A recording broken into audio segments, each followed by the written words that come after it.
by Sunil Sangam.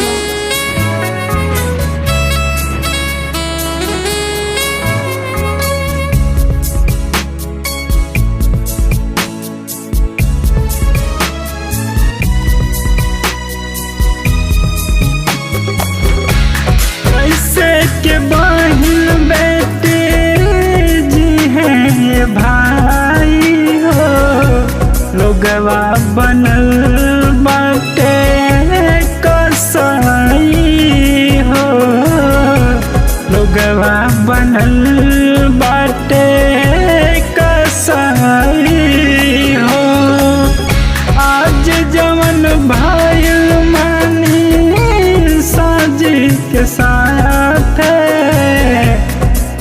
काल दोसरा के साथ हो जाई,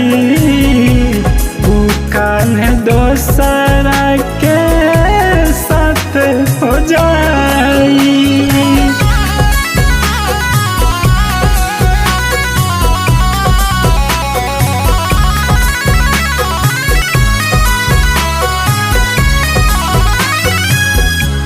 इतना सुंदर देश बयापन पपियन से बदनाम भइल।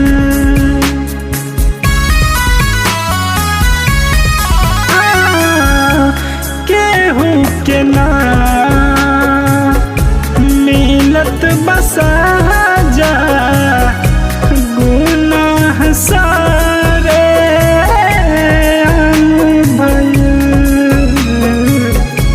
रोवत बिल खत बहन के होत न कतहीं सुनवाई हो। कैसे के बहन बेटी जी है भाई हो, लोगवा बनल बा कसाई हो, लोगवा बनल बाटे कसाई हो।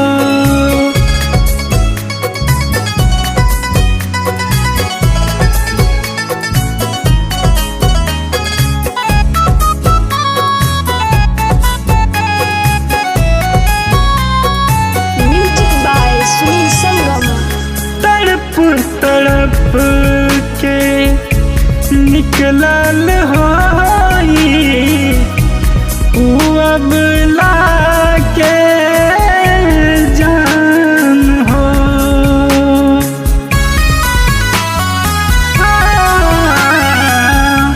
जे शपथ खैले रक्षा करे के साथ न देता कानून हो।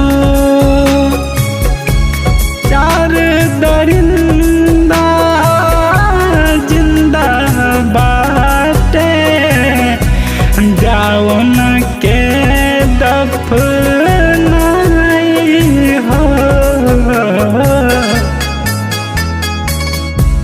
कैसे के बहन बेटी जी है भाई हो, लोगवा बनल